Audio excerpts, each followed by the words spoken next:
I'm meeting Captain Hunter's son, Martin. One of the things that my father had to do was actually to write letters of condolence to people who'd been killed in the regiment, and having to explain to the relatives, mother and father probably, that their son had died, and saying what a good soldier he'd been. Not an easy thing to do. He was a sensitive sort of guy. He'd seen death and destruction for 2.5 years or whatever. And do you think the cumulative effect of doing this was just too much? Well, I think it did build up, frankly, yes. He decided that this slaughter was madness, and he didn't want any further part in it. In July 1918, Captain John Hunter persuaded his twin brother Arthur, then serving as a lieutenant in France, to make a joint public stand. They would resign their posts as officers.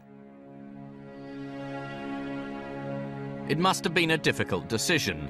Their own father was head of battalion.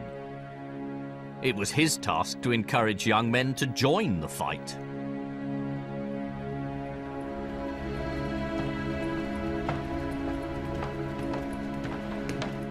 The army too were unimpressed. Failure to do your duty was considered not only dishonourable, it was punishable by Field General Court-Martial. At the National Archives in Kew, there is a surviving account of their trial proceedings. This is a record of the court-martial held on the 12th of July 1918 in Calais, and it records that the brothers were both charged with conduct to the prejudice of good order and military discipline. And in addition, John was charged with disobeying a lawful command given by his superior officer. He was told to go up the line to the front and join his men, and he refused to do so. That's an incredibly serious charge. Men were shot for less. The Hunter brothers were found guilty and cashiered. That is, dismissed from the army with dishonour. In addition, John Hunter was sentenced to a year's hard labour. Perhaps they were lucky. Some would consider their punishment lenient by military standards of the day. John, though, was appalled. From his prison cell, he wrote a letter to the Home Office, protesting that this was no way to treat an officer and a gentleman. John and Arthur's sentences were, however, published in the London Gazette, the official mouthpiece of the army.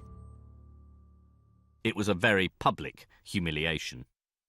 How did the boys' decision to resign affect the family? They were totally devastated. Their father had a high position in Belper, well-respected boys for doing their turn at the front, and then not just one, but two of them packed it in. And, well, frankly, it was a disgrace to a lieutenant colonel.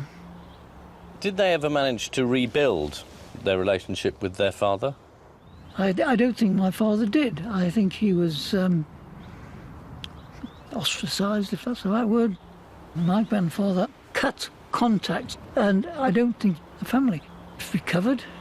The whole thing is, in my view, a total sadness, really.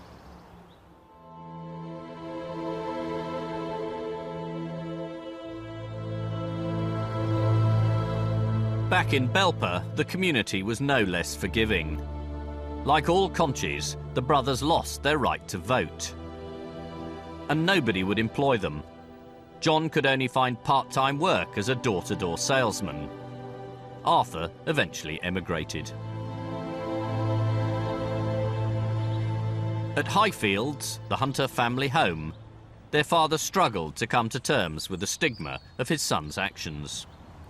We've discovered an editorial on the Hunter case from a local Belper paper in 1918. The copy's pretty grimy, but the content is remarkable, because basically it reads like an obituary.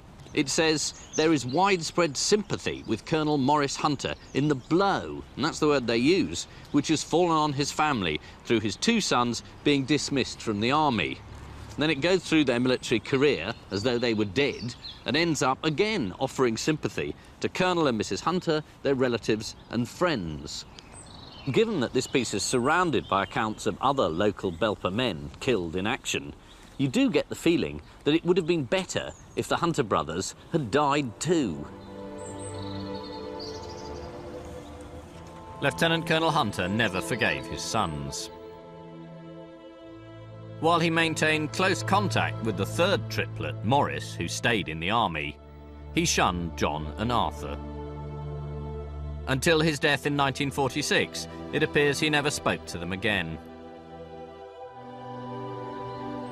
For men like Lieutenant Colonel Hunter, conscientious objection was just an elaborate phrase for cowardice.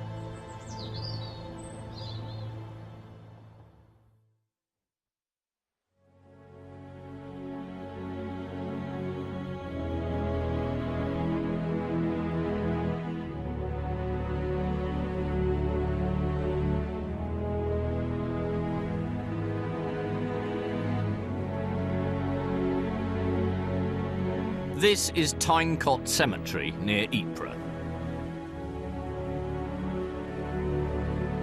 It's the largest and most visited Commonwealth War cemetery in the world, honouring the lives of more than 47,000 fallen soldiers. In the context of this enormous sacrifice, this vast roll call of the dead, how should we remember the conscientious objectors? The 16,000 men who refused to fight. In June 1917, Captain Stephen Gwynne, an MP and serving officer who'd experienced the horrors of the battlefield here at Ypres, addressed the House of Commons on the subject of conscientious objectors. This is what he said: "There is one thing that nobody can deny them, and that is courage. The most difficult form of courage in the world, the courage of the individual against the crowd." I think he's right, and I think it's also right that these individuals too are not forgotten.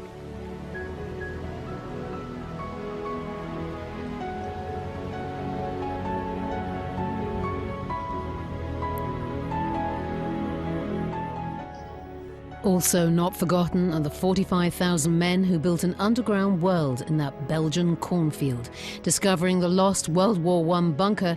A Time Team special up next.